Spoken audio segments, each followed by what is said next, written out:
Hey guys, what's up? Red Master, and today going to bring you another tutorial series. This time, like I said last week, we're going to move into the Crusaders. But before we start, I like to just give a heads up. Some of you may notice I'm in a different recording area than usual, as indicated by all this stuff in the background. It's only temporary, like I said. Just something to get kind of things recorded. The next 3 videos I have planned will be actually recorded now, just because of the whole time situation in the near future and how I'm not going to be able to find time. I figured might as well bang out the 3 now, so I'll have things to launch over the course of the week. Anyway, let's get started. Let's get right into it. This week is the Crusaders. The Crusaders are a group of cards that focus mainly around heals. As you can see, a lot of their cards focus on giving some units extra buffed attacks and buffed health, and have some other cool abilities that come with it. They mainly focus around the knight archetype to fit towards, so if you're running a knight, you're not going to run it without Crusaders, so... Anyway, let's move on to the cards. Not a whole lot when you have units, but let's get right into it. First, we're going to start off with Dragon's Lore. 1 gold, draw 2 cards, and your opponent draws a card. This card is pretty solid. Well, if you're trying to get some extra cards in your hand, trying to get your momentum going, you just draw 2 cards. The only downside is, technically your opponent's going to be able to draw 2 cards. I know it says only 1 card here, but technically when they draw the next turn, they have that extra card. So you're actually giving them a double draw. So, in turn, you're giving, you're giving both players 2 cards, which could be a bit risky. Next is Blinding Radiance. An aura card, for 2 gold, you give a unit Holy Aurora 1, as you can see by that side description, damages enemies and heals allies in a surrounding 3x3 area each turn. This you'll see in sort of maybe aura decks, or maybe even knight decks. The Holy Aura is the weaker of the auras. I know you have the White Knights, Shadow Aura, you have the General Flame Aura, and then you have this. The healing aspect, I think, is what gives it a little edge over the others, but, overall, I wouldn't throw this card in anywhere else, unless you're doing maybe a Knight or an Aura deck. Next, you have the Burning Sun. The Burning Sun, 2 gold, deal 1 damage to all enemies and remove any stealth effects. This card is okay, in the sense that if you are dealing with one of those sneaky knight decks, you pop a Burning Sun, and everything's revealed.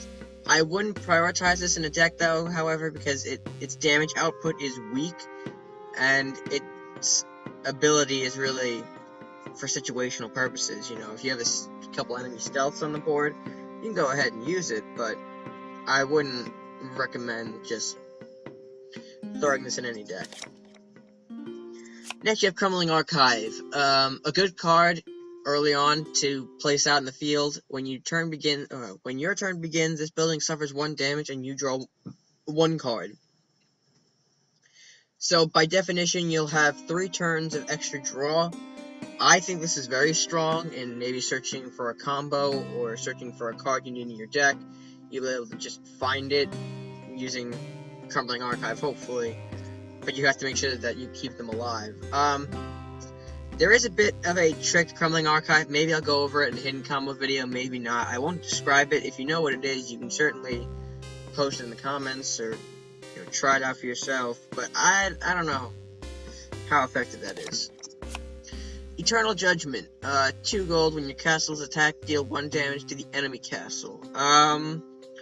This is good if you're in that sort of sudden death phase. You pop an Eternal Judgment, so every attack that they do, it's doing 1 back. So attacks from weak units such as Sea Witch or Acolyte or anything with 1 attack generally,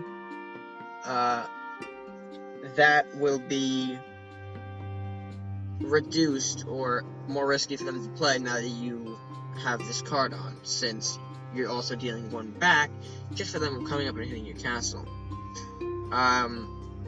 Again, wouldn't prioritize this in a deck. Really situational. If you draw it from cards like Major Apprentice and Flux, you know, good thing, just pop it on there and you don't have to worry about it. But overall, I think there are better options than Eternal Judgment to throw in a deck. Next we have Healed. For 2 gold, maybe I should go with the basic one. For 2 gold, you'll heal any target for 4. This is great in sudden death, especially since you're losing about 2 per turn, whoever's turn it is. So it'll definitely give you an extra turn to maybe either come back or finish off the enemy castle, or any unit really, or any building to give health to. It's a great card to have. Again, as you can see down the line, there are better options in terms of health, but this is definitely one that if you want or are looking for a card to just throw in, or maybe just use as, you know, something like, oh, I need a card filler or whatnot, I would throw this in there. Next you have Last Stand. Last Stand for 2 gold gets a damage knight 2/4 to attack or health. Again, this points to the whole fact that they are knight-based, the Crusaders. 2/4 is a great stat line to give a unit, especially if you have a damage knight like Genevieve, however you pronounce it, or Zealous Knight. I wouldn't throw this in other decks though, say if you are running an Aura Knight. Aura Knight, maybe, but I would prioritize the Aura over the fact that you need cards that support Knight, really. Because if it's an Aura Knight, then you have other, better health buff options. But, you know, if you're not running Knight and you're using Crusaders in another fashion, try to not use Last Stand in there. Pacifism. This is one of those other health buffs I was talking about for your Aura units rather than Last Stand. Pacifism gives any unit +6 health, but reduces its attack to 0. Great for cards like the Primordial Flame that already have a baseline of 0, or weaker cards that don't have much attacks to begin with. You could maybe just throw a Pacifism in the Armory, so they'll be at, like, I don't know, 1/9, no. Yeah, 1/9 if it's the archer in a situation like that. Again, though, you have to throw again. It buffs that increase attack after you play this card will increase its attack. So say, you know, like the demonstration, I put a Pacifism on an archer. He's now a 0/9 armory. He's now 1/9. So I would say Pacifism is one of those good cards to really put down a solid defensive unit that you want to run up, and maybe position for a Darkfire or something like that. I don't know. Anyway, moving on. Plea of the Righteous gives your knights 1/2. Again, sort of similar to the Last Stand. This card really prioritizes the fact that Crusaders are the baseline of knights. Sorry about that. I would definitely throw this in a knight deck, since you're giving all available knights 1/2. That means you can have maybe 4 or 5 knights out in the field, and they'll all receive this health buff, or this general buff, because I mean, it's not only healthy with the attack too, but if you're using Crusaders, like I said, in any other way, besides knight, I would try to stay away from this card. Or knights now, looking back on, I guess you can maybe throw in one or two of these for your Zealous Knight, or Genevieve, whatever you want to use it on. Next we have Searing Light. Searing Light for 2 gold. You're dealing 2 damage to an enemy and healing all nearby allies, or even your castle, for 3. If you're starting out in the game, this is a great Crusader spell. It definitely takes up the damage of a card we'll see later, but for 1 gold minus the price. And despite that, you'll see our next card, or not next card, our similarity to this have a different ability which could be considered more useful. This is definitely a card that you should throw in there if you're just starting out and you want to get used to using Crusaders. Shroud of the Red Cloaks. Basic card, 2 gold, give a unit 2 health, and draw a card. I would say this card is definitely useful for the draw aspect. The health isn't bad either if you're trying to just quickly buff up a unit without wasting too much of your gold. Yeah, pretty simple. Next you have the Targus Files. The Targus Files is an interesting card, especially when they're supportive of dragons. This is maybe, I think, one of 2 cards that support the dragons that are located in the Crusaders. The other one is probably the last Crusader card we'll go over. But basically, this card's last will, you're adding 2 random drakes to your hand, and they cost about 2 less when destroyed. That's really situational, especially since the Targus Files has been through several changes. They used to support monsters, if older players in the audience remember, but it has been changed to dragons, which emphasize that dragons aren't only just warlocks or Viking based. You can definitely throw in Crusaders for a bit extra. Your church. Your church is a 3 gold building, heals a random friendly target or even the castle for 1 each turn. The church is okay. I don't really see the church played often in the higher gameplay tier areas. If you're definitely starting out, I think this card is okay to hold on if you're using one of the Crusaders in those heal ways like I was talking about.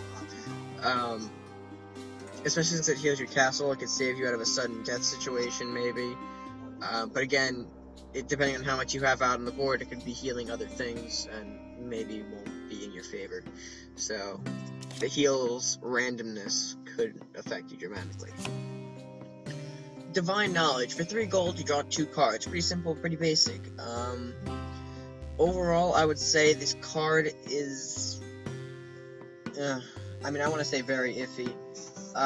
If you're in the later game and you draw this, that's great. In the early game, it could be a dead draw for you because, either A, you don't have enough gold to use it in the first place, or B, what you pull from the draw could have been terrible and it now leaves you in a vulnerable position. When I see Divine Knowledge being played, it's always like, alright, it gives me an extra turn to prepare because they're wasting 3 gold, possibly right in the beginning, just to draw 2 extra cards, which may or may not be even useful. So if you run Divine Knowledge, that's okay. Just realize, what you draw could be a dead draw. Next we have Dragon Crest Shield, one of the better cards in the Crusader spell category in my opinion. This card will give a unit 4 health and heal 1 each time an enemy unit attacks it. This is very useful when you're trying to buff up a unit. In general, really. The 4 health is a great addition, and the fact that you're healing 1 each time after an attack happens kind of makes sure that the player has to stay 1 attack ahead, because each time he attacks, 1 health's coming back, so it's really like a subtraction off his attack, but not really. Definitely a strong spell card. Oh, I run the Path of Eternity now and I remember. There are 4 cards that support dragons, no, 5. I keep remembering stuff now, it's ridiculous. But anyway, Path of Eternity, for 3 gold, you draw 2 cards, similar to Divine Knowledge here. But the fact with Path of Eternity is, when you draw those 2 cards, if either card is a dragon, its cost is reduced by 1.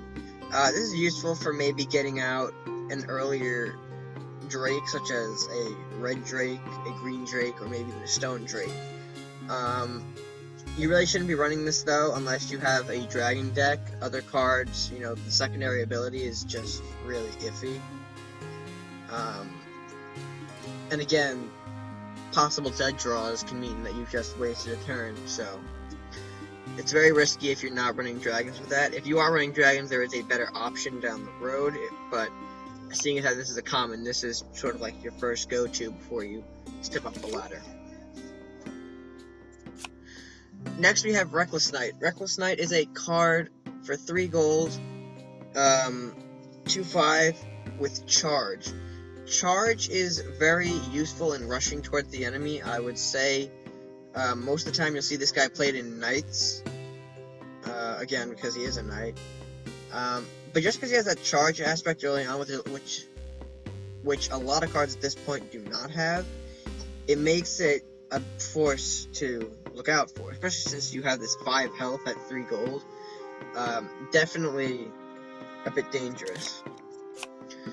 School of Knowledge. I don't see this card played at all, really, ever since its release in Age of Dragons, but you're basically drawing a card when your unit attacks a castle.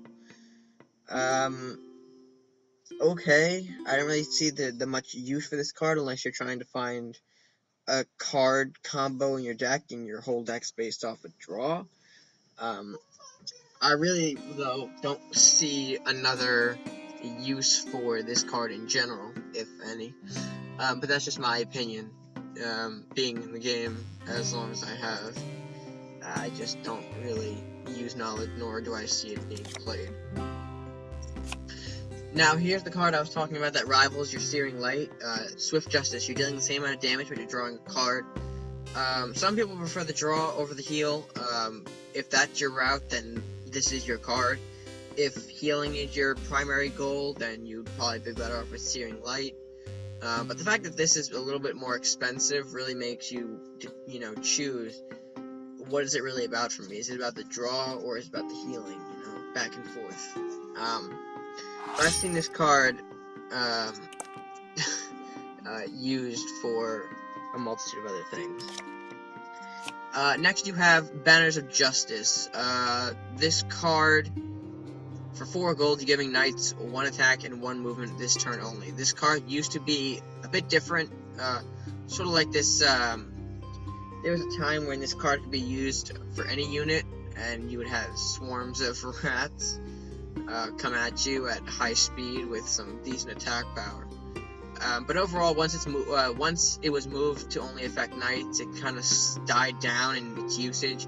And while you may think that this card kind of rivals in with some of the other knight cards that we've seen so far, the fact that it's more expensive sort of muscles it out from the other two, especially since there are better options for maybe even movement, which is in the neutrals, and we'll get to that when we do.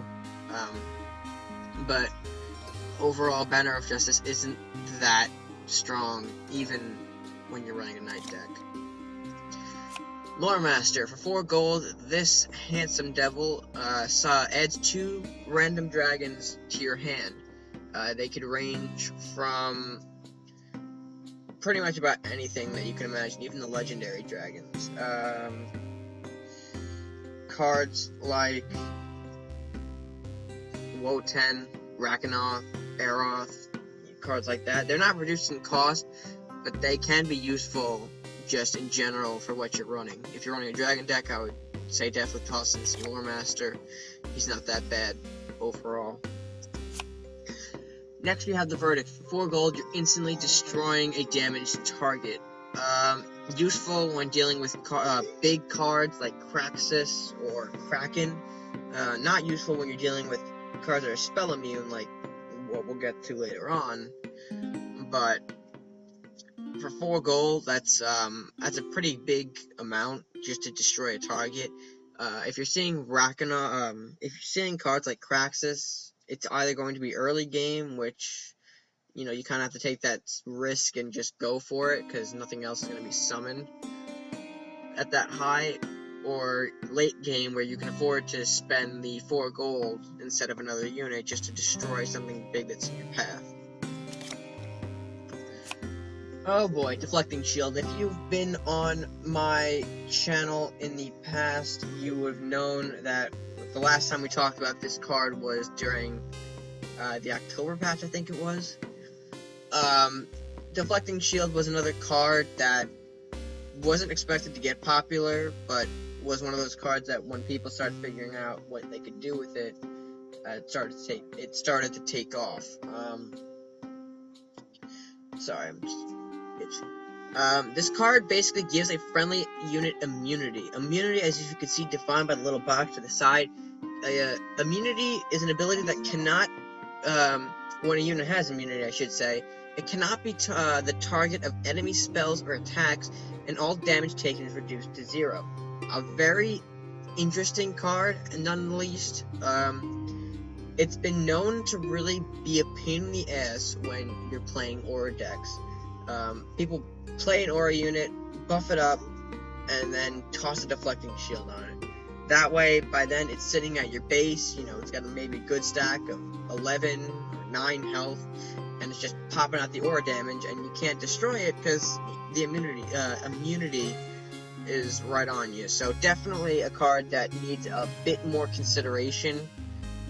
Definitely look at it a bit more, in my opinion. This card,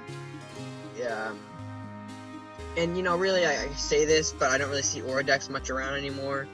But still, I think you should maybe think about it, because this card can be played on any unit entirely. You know, it follows a pattern. You know, play a low-costing unit, buff it up with a health, and then pop a Deflecting Shield. That's kind of a perfect setup for something big.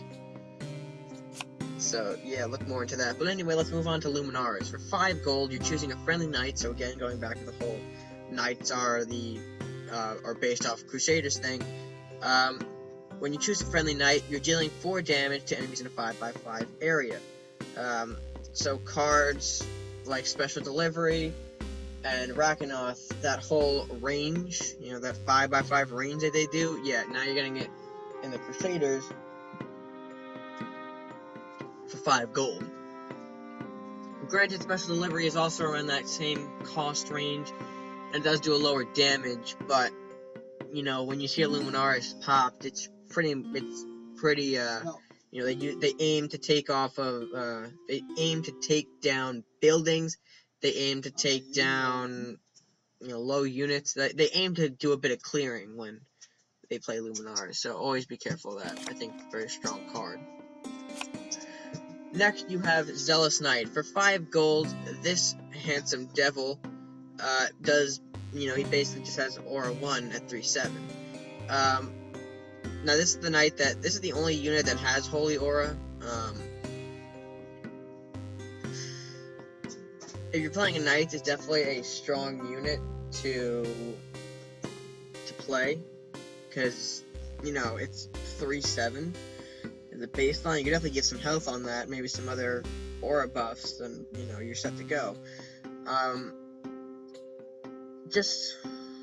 want to say something about, you know, negative about it, but I really can't think of much right now. I would just say, be on the lookout for it. If it does pop up, it could become really dangerous really fast. Genevieve, the Dawn Sword. I really don't know how to pronounce your last name, so I'll call you Dawn Sword anyway. But she's for 6 gold. She comes out 5/7 with charge, so sort of like the Righteous Knight. She's got that bonus movement where she can just zip right across your base and, you know, don't even see it coming. And its initiative to heal all knights for 6 is very useful when it comes to knights or knights/aura knights, you know, whatever you want to use it in. The fact that it heals a good portion of knight health really makes it just that card where it's like you see it played and it's just like, damn it. But for 5/7, I think it's it's not a bad card to play at all. And the charge and the initiative just make it, you know, even a better reason why it's legendary. Next, you have Monk. For 6 gold, Monk is summoned at 5/7, so similar to Genevieve's stats. Instead, you're only healing your castle for 2. The only real use I see him in is just taking castle health, just healing maybe in sudden death, or if you're, about to fall, you pop him out, heal up, and the 5/7 isn't bad as a stat line to have. Next we have Search for Truth. Search for Truth is that second to last card that supports dragons in the Crusader faction. Drawing 3 cards, any dragons you draw can be played for free. This card for the past couple months, maybe 2, 3, this card has been giving players a hard time, mainly because of its ability that, when a dragon is drawn, it can be played for free. I find this annoying as well, despite I used to play dragons, so I've been on both ends of the spectrum of this case, where I've played dragons and had successful search pulls, but I've been on the opposing end, and my opponent has some really good pulls. So, it's definitely annoying to have played against, but it can be beneficial, again, because of the whole, you don't know what's being drawn. It could be dead draws, it could be cards that they can't use, etc. But, definitely an annoying card, and I think maybe they should be looked into. Of course, one can argue the whole RNG aspect is fine, and it deserves to be where it is now without any changes. I can kind of see your point on that, but I'm not going to really touch on Search all that much in the video, because this is Crusader video, and we're going to get on to our final Crusader card, Dremoth. Dremoth the Eternal for 10 gold, you're bringing out an 8/10 dragon with Stalwart, which means it's immune to knockback and pull effects, and its initiative is healing your castle for 3. A definite powerhouse in a dragon deck.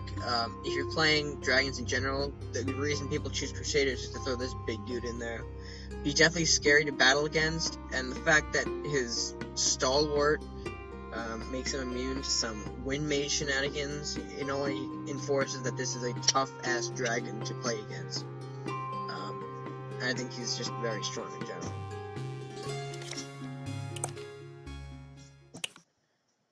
So, let's go into single player real quick. My opponent, unfortunately, like my live match person, is busy at the moment.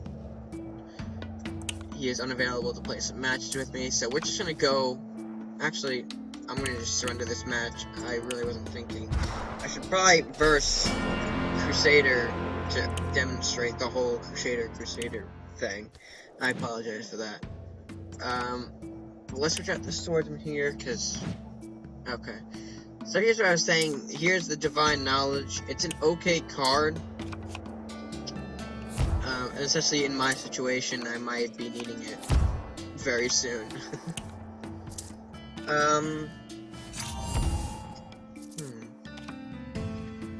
So I'm gonna pop this and draw 2. Okay, not bad. Not bad at all.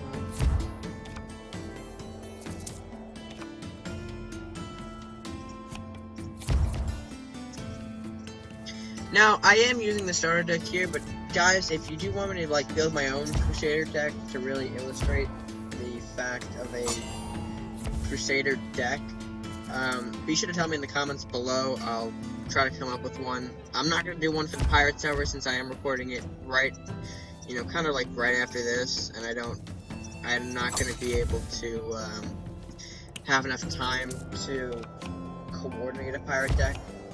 Especially since I have to make hidden combos in this sit down as well.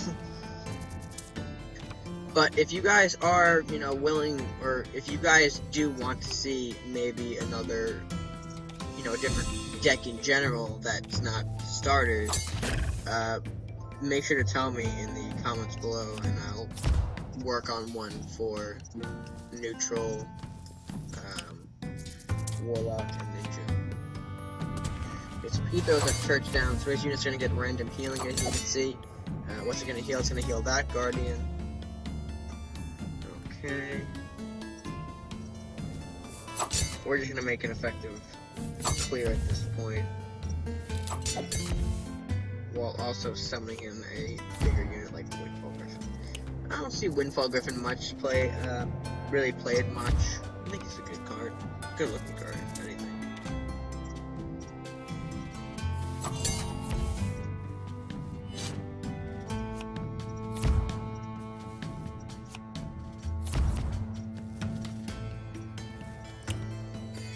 So we're pretty much on the guy's base now. Nothing we can really do. Heal.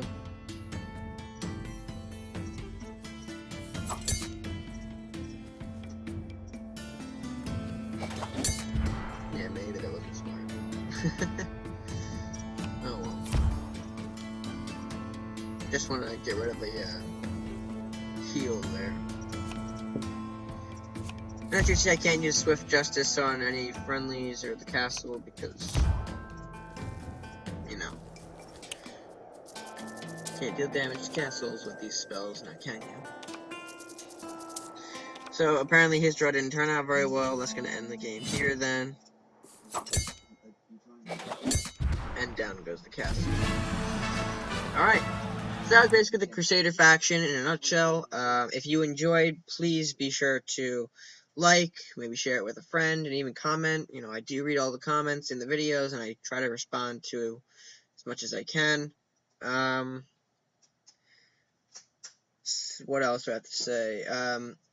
Pirates will be next week as well as Hidden Combo. You know, you'll have to excuse me if the videos this week upcoming are a bit, you know, off schedule or seem a bit rushed. It's kind of really because I don't have much time at this point. We're preparing for things that go along with Thanksgiving on my end. You know, crazy stuff. I do want to also thank you guys for giving me, you know, or helping me reach my 100 goal, my 100 sub goal. It feels wonderful knowing that you guys like what I do and, you know, want to see me continue doing it. I'm going to be starting plans on a live stream maybe in the future, maybe in December. More details will be introduced later on into the equation, but regardless, I thank you for 100 subs, and that's about it for now. So, until next time, guys, stay gaming.